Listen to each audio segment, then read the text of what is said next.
Welcome to One Chemistry. This is 365 Chemistry series. Daily one question for you. Here furan is given, which is in the anionic form with potassium. You are using chloroform and ethoxide.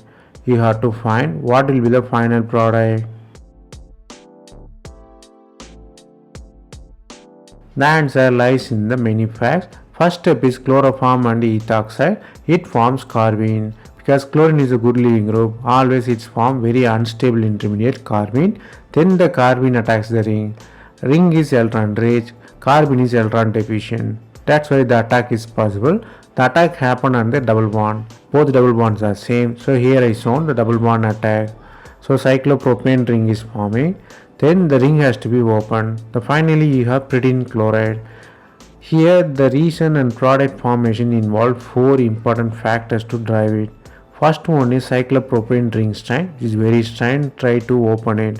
Then aromaticity of pyridine. Pyridine is much more aromatic than the pyrrole, so it promotes. Then the charge quenching. The charge has to be quenched on nitrogen, so it quenched through pyridine formation. Then the chlorine leaving group ability. The leaving group ability of chlorine promote the electron movements. So the final product is 3-pyridine chloride.